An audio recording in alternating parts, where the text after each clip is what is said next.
തെരഞ്ഞെടുപ്പിൻ്റെ ചൂടും പുകയും അടങ്ങിയിരിക്കുന്നു. ഇനി ആകാംക്ഷയുടെ ദിനങ്ങളാണ്. വോട്ടിംഗ് യന്ത്രങ്ങളിലെ സീലുകൾ പൊട്ടിക്കാൻ ഇനി മണിക്കൂറുകൾ മാത്രം ബാക്കി നിൽക്കെ കേരളത്തിലെ രാഷ്ട്രീയ അന്തരീക്ഷത്തെ ഇപ്പോൾ പ്രകമ്പനം കൊള്ളിക്കുന്നത് വാർത്താ ചാനലുകൾ മത്സരിച്ച് പുറത്തുവിടുന്ന എക്സിറ്റ് പോൾ ഫലങ്ങളാണ്. ഓരോ മിനിറ്റിലും ഫ്ലാഷ് ന്യൂസുകളായി മിന്നിമറയുന്ന സംഖ്യകൾ. ചാനൽ സ്റ്റുഡിയോകളിലെ എയർ കണ്ടീഷൻ ചെയ്ത മുറികളിലിരുന്ന് വർണ്ണശബളമായ ഗ്രാഫിക്സുകളുടെ അകമ്പടിയോടെ അവതാരകർ വിളിച്ചു പറയുന്ന ഈ കണക്കുകൾ സത്യത്തിൽ എന്താണ്? ജനവിധി യന്ത്രങ്ങളിൽ ഭദ്രമായി ഉറങ്ങുമ്പോൾ പുറത്തു നടക്കുന്ന ഈ സംഖ്യാ കളികൾക്ക് പിന്നിലെ യഥാർത്ഥ അജണ്ട എന്താണ്? നമുക്കൊന്ന് ചിന്തിക്കാം. ഒരു നിമിഷം ശാന്തമായി ഇരുന്ന് ഈ പറയുന്ന കണക്കുകളെ ഒന്ന് യുക്തിപരമായി വിശകലനം ചെയ്യാം. കഴിഞ്ഞ കുറേ വർഷങ്ങളായി നമ്മൾ കാണുന്നതാണ് ഈ എക്സിറ്റ് പോൾ എന്ന മായാജാലം. ഒരു ലളിതമായ ചോദ്യം ചോദിക്കട്ടെ. ഈ കേരളത്തിൽ ജീവിക്കുന്ന എത്ര പേർ ഈ പറയുന്ന എക്സിറ്റ് പോൾ സർവേകളിൽ പങ്കെടുത്തിട്ടുണ്ട്? നിങ്ങൾക്കോ നിങ്ങളുടെ സുഹൃത്തുക്കൾക്കോ കുടുംബാംഗങ്ങൾക്കോ എപ്പോഴെങ്കിലും ഈ സർവേക്കാരുടെ മുന്നിൽ പോയി നിന്ന് അഭിപ്രായം പറയേണ്ടി വന്നിട്ടുണ്ടോ? ഞാൻ ഇതുവരെ TV ചാനലുകൾ നടത്തുന്ന സർവേകളിൽ പങ്കെടുത്ത ഒരാളെപ്പോലും കണ്ടിട്ടില്ല. ഒരുപക്ഷെ നിങ്ങൾക്കും ഇതേ അനുഭവം തന്നെയാകും പറയാനുണ്ടാവുക. സത്യത്തിൽ ഈ തെരഞ്ഞെടുപ്പ് സർവേകളെല്ലാം ചില ഉഡായിപ്പ് ചാരികസേര സർവേകൾ മാത്രമാണ്. കേരളത്തിൽ നിന്ന് ചെറുതും വലുതുമായി ഏതാണ്ട് 12ഓളം വാർത്താ ചാനലുകളുണ്ട്. അവരെല്ലാം മത്സരിച്ച് തെരഞ്ഞെടുപ്പ് സർവേകൾ നടത്താറുണ്ട്. ആയിരക്കണക്കിന് ആളുകളെ നേരിൽ കണ്ട് അവരുടെ രാഷ്ട്രീയ ചായ്വുകൾ ചോദിച്ചറിഞ്ഞ് തികച്ചും ശാസ്ത്രീയമായാണ് ഈ സർവേകൾ തയ്യാറാക്കുന്നത് എന്നാണ് ഇവരുടെ എല്ലാം അവകാശവാദം. എന്നാൽ യാഥാർത്ഥ്യം മറ്റൊന്നാണ്. 2 or 3 ആളുകൾ ചേർന്ന് വാർത്താ മാധ്യമങ്ങൾ റിപ്പോർട്ട് ചെയ്യുന്ന പൊതുവായ ട്രെൻഡിനനുസരിച്ചോ അല്ലെങ്കിൽ തങ്ങളുടെ മാനേജ്മെൻറ്റിൻ്റെ താല്പര്യങ്ങൾക്കനുസരിച്ചോ തട്ടിക്കൂട്ടുന്ന ചില സംഖ്യകൾ മാത്രമാണ് നമ്മൾ സ്ക്രീനിൽ കാണുന്ന ഈ എക്സിറ്റ് പോളുകൾ. ഇതിന് ഏറ്റവും വലിയ ഉദാഹരണം തൊട്ടു മുൻപ് നടന്ന ബംഗാൾ നിയമസഭാ തെരഞ്ഞെടുപ്പാണ്. അന്ന് പുറത്തു വന്ന എക്സിറ്റ് പോളുകളെല്ലാം ഒന്നടങ്കം പറഞ്ഞത് ബംഗാളിൽ താമര വിരിയുമെന്നാണ്. BJP അവിടെ വൻ ഭൂരിപക്ഷത്തോടെ അധികാരത്തിൽ വരുമെന്ന് ദേശീയ ചാനലുകൾ മുതൽ പ്രാദേശിക ചാനലുകൾ വരെ പ്രവചിച്ചു. കഴിഞ്ഞ തവണയും അവർ അതുതന്നെയാണ് പറഞ്ഞത്. എന്നാൽ വോട്ടെണ്ണൽ കഴിഞ്ഞപ്പോൾ ഫലം എന്തായിരുന്നു? അവിടെ മമതാ ബാനർജി വൻ ഭൂരിപക്ഷത്തിൽ വീണ്ടും മുഖ്യമന്ത്രിയായി. ജനങ്ങളുടെ യഥാർത്ഥ വികാരം മനസ്സിലാക്കുന്നതിൽ ഈ കോർപ്പറേറ്റ് സർവേ ഏജൻസികൾ എങ്ങനെയാണ് തുടർച്ചയായി പരാജയപ്പെടുന്നത് എന്നതിൻ്റെ ഏറ്റവും വലിയ തെളിവായിരുന്നു അത്. ഇനി നമുക്ക് നമ്മുടെ കേരളത്തിലേക്ക് വരാം. ഈ തവണ പ്രധാന ചാനലുകൾ പ്രസിദ്ധീകരിച്ച എക്സിറ്റ് പോൾ സർവേകൾ ഒന്ന് പരിശോധിക്കുക. അടിസ്ഥാനപരമായ ഗണിതശാസ്ത്രം പോലും അറിയാത്തവരാണോ ഈ സർവേകൾക്ക് പിന്നിലെന്ന് തോന്നിപ്പോകുന്ന ചില കണക്കുകളാണ് ഇപ്പോൾ പുറത്തു വന്നിരിക്കുന്നത്. ഈ കണക്കുകൾ ഒന്നുപോലും പ്രായോഗികമായി ശരിയല്ല എന്നുള്ളതാണ് സത്യം. ഈ സർവേ ഏജൻസികൾ പുറത്തുവിട്ട കണക്കുകളിൽ ഏതെങ്കിലും ഒന്നെടുത്ത് അവർ പറഞ്ഞതുപോലെ കേരളത്തിലെ 140 നിയമസഭാ സീറ്റുകളുമായി ഒന്ന് ഒപ്പിച്ചു തരാൻ സാധിക്കുമോ? ഇല്ല എന്ന് തന്നെ പറയേണ്ടി വരും. ഉദാഹരണത്തിന് പീപ്പിൾസ് ഇൻസൈറ്റ് പുറത്തുവിട്ട സർവേ ഫലം നമുക്കൊന്ന് നോക്കാം. അവരുടെ പ്രവചനം എങ്ങനെയാണ്? UDF 66 മുതൽ 76 സീറ്റുകൾ വരെ നേടും. LDF 58 മുതൽ 68 സീറ്റുകൾ വരെ നേടും. NDA 10 മുതൽ 14 സീറ്റുകൾ വരെ നേടും. കേൾക്കുമ്പോൾ വലിയ കുഴപ്പമില്ലെന്ന് തോന്നും. എന്നാൽ ഇതിലൊരു വലിയ ഗണിതശാസ്ത്ര അബദ്ധമുണ്ട്. ഇവരുടെ സർവേ പ്രകാരമുള്ള ഏറ്റവും കുറഞ്ഞ സംഖ്യകൾ, അതായത് മിനിമം സീറ്റുകൾ തമ്മിലൊന്ന് കൂട്ടി നോക്കാം. UDFൻ്റെ 66ഉം LDFൻ്റെ 58ഉം NDAയുടെ 10ഉം ആകെ 134 സീറ്റുകൾ. കേരള നിയമസഭയിൽ ആകെയുള്ളത് 140 സീറ്റുകളാണ്. അപ്പോൾ ഈ കുറവ് വരുന്ന 6 സീറ്റുകൾ എവിടെ പോയി? ആർക്ക് പോയി? ഇനി ഇവരുടെ പ്രവചനത്തിലെ ഏറ്റവും കൂടിയ സംഖ്യകൾ, അതായത് മാക്സിമം സീറ്റുകൾ തമ്മിൽ കൂട്ടിയാലോ? 76ഉം 68ഉം 14ഉം കൂട്ടുമ്പോൾ ആകെ 158 സീറ്റുകൾ. കേരളത്തിൽ എന്നു മുതലാണ് 158 നിയമസഭാ മണ്ഡലങ്ങൾ ഉണ്ടായത്? ആർക്കെങ്കിലും പറയാൻ കഴിയുമോ? ഈ കണക്കുകൾ പോലും കൃത്യമായി കൂട്ടാൻ കഴിയാത്തവരാണ് കേരളത്തിലെ ജനവിധി പ്രവചിക്കാൻ ഇറങ്ങിത്തിരിച്ചിരിക്കുന്നത്. ഇത് ജനങ്ങളെ വിഡ്ഢികളാക്കുന്ന വെറുമൊരു പരിപാടിയല്ലേ? ഈ കണക്കുകളിൽ ഒളിപ്പിച്ചു വച്ചിരിക്കുന്ന അജണ്ടകൾ വളരെ വ്യക്തമാണ്. ഇനി അടുത്ത സർവേയിലേക്ക് വരാം. ടുഡേസ് ചാണക്യ എന്ന ദേശീയ തലത്തിൽ ശ്രദ്ധിക്കപ്പെട്ട സർവേ ഏജൻസി അവരുടെ എക്സിറ്റ് പോൾ ഫലം അവരുടെ ഔദ്യോഗിക വെബ്സൈറ്റിൽ പോസ്റ്റ് ചെയ്തിട്ടുണ്ട്. ആ കണക്കുകൾ ഇങ്ങനെയാണ്. LDF 64 ±9, അതായത് പരമാവധി 73 സീറ്റുകൾ വരെ. UDF 69 ±9, അതായത് പരമാവധി 78 സീറ്റുകൾ. NDA 7 ±4, അതായത് പരമാവധി 11 സീറ്റുകൾ. ഇതിൽ തന്നെ NDAക്ക് 11 സീറ്റുകൾ എന്നത് ഏറ്റവും വലിയ തമാശയാണ്. നിയമം എന്ന ഒറ്റ സീറ്റ് ഒഴികെ കേരളത്തിൽ ഒരിടത്തും അവർക്കൊരു ചലനവും ഉണ്ടാക്കാൻ പോകുന്നില്ല എന്ന് വ്യക്തമാണ്. ആ നേമത്ത് പോലും LDF ശക്തമായ പോരാട്ടമാണ് കാഴ്ചവെച്ചത്. അതുകൊണ്ട് നിയമം ഒരുപക്ഷെ LDFിലേക്ക് തന്നെ വന്നാലും അത്ഭുതപ്പെടാനില്ല. അതവിടെ നിൽക്കട്ടെ. പക്ഷേ ഇവിടെ നമ്മൾ ശ്രദ്ധിക്കേണ്ട ഏറ്റവും വലിയ ഗൂഢാലോചന നടന്നിരിക്കുന്നത് നമ്മുടെ മലയാളം വാർത്താ ചാനലുകളിലാണ്. ഏഷ്യാനെറ്റ് അടക്കമുള്ള ചാനലുകൾ ചാണക്യയുടെ പേരിൽ സ്ക്രീനിൽ കാണിച്ച കണക്കുകൾ എന്തായിരുന്നു? LDF വെറും 55 മുതൽ 71 സീറ്റുകൾ വരെ നേടുമെന്ന്. ചാണക്യയുടെ സ്വന്തം വെബ്സൈറ്റിൽ LDFന് 73 സീറ്റുകൾ വരെ കിട്ടാമെന്ന് വ്യക്തമായി രേഖപ്പെടുത്തിയിരിക്കെ ആ ഡാറ്റ നമ്മുടെ വാർത്താ മാധ്യമങ്ങൾക്ക് എവിടെ നിന്നാണ് കിട്ടിയത്? 73 സീറ്റുകൾ നേടി ഇടതുപക്ഷം വീണ്ടും അധികാരത്തിൽ വരാനുള്ള ഒരു ചെറിയ സാധ്യത പോലും ജനങ്ങൾ അറിയരുതെന്ന് നമ്മുടെ മലയാളത്തിലെ മാധ്യമ പ്രവർത്തകർക്ക് എന്താണ് ഇത്ര നിർബന്ധം? ആർക്കു വേണ്ടിയാണ് അവർ ഈ വാർത്തകളെ ഇങ്ങനെ വളച്ചൊടിക്കുന്നത്?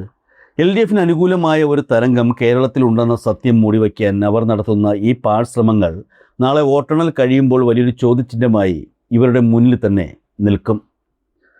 ഇനി ഈ എക്സിറ്റ് പോൾ പരമ്പരയിലെ ഏറ്റവും വലിയ കോമഡിയിലേക്ക് കിടക്കാം. ആക്സിസ് മൈ ഇന്ത്യയുടെ സർവേ ഫലം.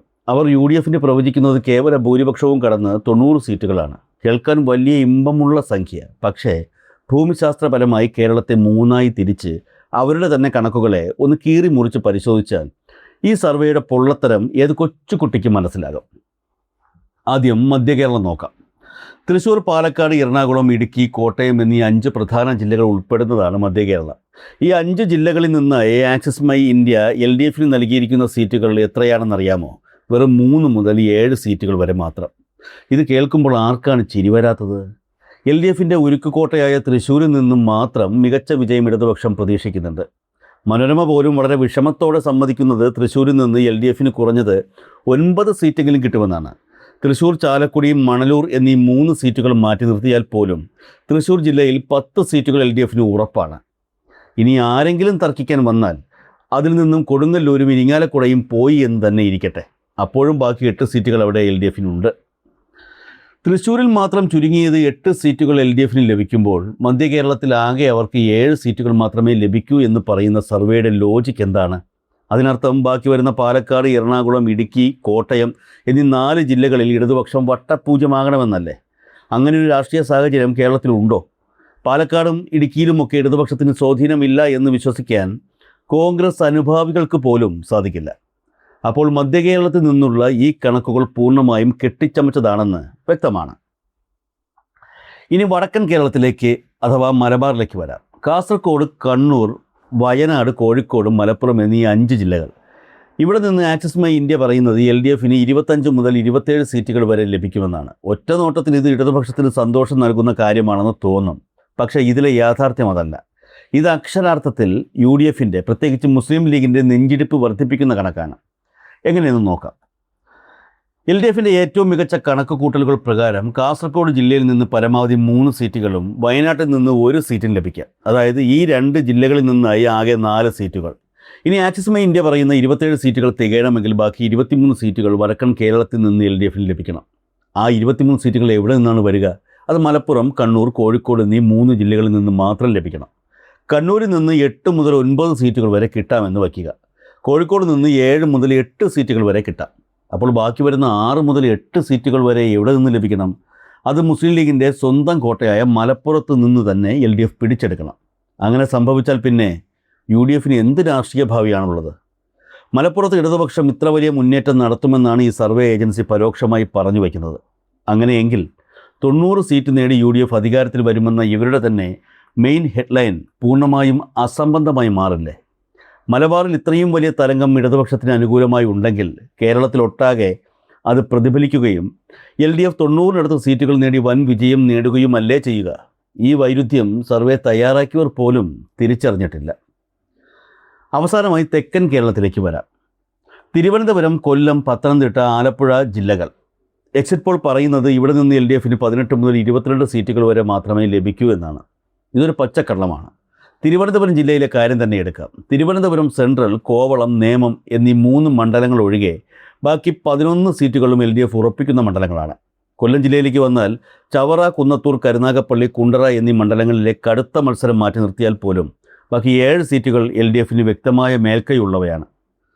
ഇനി ആലപ്പുഴയിൽ ഹരിപ്പാട്, അരൂർ, അമ്പലപ്പുഴ എന്നീ മണ്ഡലങ്ങൾ ഒഴിവാക്കിയാലും ബാക്കി 6 സീറ്റുകൾ ഇടതുപക്ഷം ഒപ്പം നിർത്തും. ഇപ്പോൾ തന്നെ തിരുവനന്തപുരത്ത് നിന്ന് 11, കൊല്ലത്ത് നിന്ന് 7, ആലപ്പുഴയിൽ നിന്ന് 6, ആകെ 24 സീറ്റുകൾ LDFന് തെക്കൻ കേരളത്തിൽ നിന്ന് ലഭിച്ചു കഴിഞ്ഞു. എക്സിറ്റ് പോൾ പരമാവധി പറയുന്നത് 22 സീറ്റുകളാണ്. ഇവിടെ തന്നെ അവരുടെ കണക്കുകൾ പൊളിഞ്ഞു. ഇതിനൊക്കെ പുറമെ റാന്നിയും കോന്നിയും അടൂരും ആറന്മുളയും തിരുവല്ലയും അടങ്ങുന്ന പത്തനംതിട്ട ജില്ല മുഴുവനായി ബാക്കി കിടക്കുകയാണ്. അവിടെയുള്ള സീറ്റുകൾ കൂടി LDFൻ്റെ അക്കൗണ്ടിലേക്ക് വരുമ്പോൾ ഈ എക്സിറ്റ് പോളുകൾ നൽകുന്ന സംഖ്യയേക്കാൾ 7 മുതൽ 11 സീറ്റുകൾ വരെ അധികമായി ഇടതുപക്ഷത്തിന് തെക്കൻ കേരളത്തിൽ നിന്ന് മാത്രം ലഭിക്കും. ഈ കണക്കുകളും യാഥാർത്ഥ്യങ്ങളും നമ്മളോട് വിളിച്ചു പറയുന്നത് ഒന്ന് മാത്രമാണ്. നമ്മൾ ഇന്ന് ചാനലുകളിൽ കാണുന്ന ഈ എക്സിറ്റ് പോളുകൾ വെറുമൊരു മാനസിക യുദ്ധത്തിൻ്റെ ഭാഗം മാത്രമാണ്. ഒരു പ്രത്യേക മുന്നണിക്ക് അനുകൂലമായ അന്തരീക്ഷം സൃഷ്ടിച്ചെടുക്കാൻ, ഭരണ തുടർച്ച എന്ന ചരിത്രത്തിലേക്ക് കേരളം നടന്നു കയറുന്നത് തടയാൻ ചില തൽപര കക്ഷികൾ ഇറക്കിയ കൃത്രിമമായ നമ്പറുകൾ മാത്രമാണിവ. വോട്ടർമാരുടെ നിശബ്ദമായ വിപ്ലവത്തെ അളക്കാൻ ഈ മൈക്കുകൾക്കും ക്യാമറകൾക്കും കഴിഞ്ഞിട്ടില്ല. അടിസ്ഥാന വർഗത്തിൻ്റെ സാധാരണക്കാരുടെ മനസ്സിലിരിപ്പ് ഈ ചാരുകസേര ബുദ്ധിജീവികൾക്ക് പിടികിട്ടിട്ടില്ല. അതുകൊണ്ട് ഈ എക്സിറ്റ് പോളുകളിൽ പ്രതീക്ഷ വച്ച് ആഘോഷങ്ങൾക്ക് കോപ്പുകൂട്ടുന്ന കോൺഗ്രസ് ലീഗ് അനുഭാവികളോട് സ്നേഹത്തോടെ ഒന്ന് പറഞ്ഞുകൊള്ളട്ടെ, ഈ കണക്കുകൾ കണ്ട് ആവേശഭരിതരായി മെയ് 4-ന് കടുങ്കയൊന്നും ചെയ്തു കളയരുത്. കാരണം അന്നത്തെ യാഥാർത്ഥ്യം ഈ പറയുന്ന ഗ്രാഫിക്സുകൾക്ക് അപ്പുറത്തായിരിക്കും. ജനങ്ങളുടെ യഥാർത്ഥ വിധി എന്താണെന്നറിയാൻ നമുക്ക് മെയ് 4 വരെ കാത്തിരിക്കാം. അന്ന് ഈ കൃത്രിമ സർവേകളുടെയും തട്ടിക്കൂട്ട് കണക്കുകളുടെയും ചീട്ടുകൊട്ടാരങ്ങൾ തകർന്നു വീഴുന്നത് നമുക്ക് കാണാം. വിയർപ്പിൻ്റെ മണമുള്ള യഥാർത്ഥ ജനവിധി ആ പെട്ടികളിൽ നിന്നും പുറത്തു വരും. കാത്തിരുന്ന് കാണാം ആ ചരിത്ര മുഹൂർത്തത്തിനായി.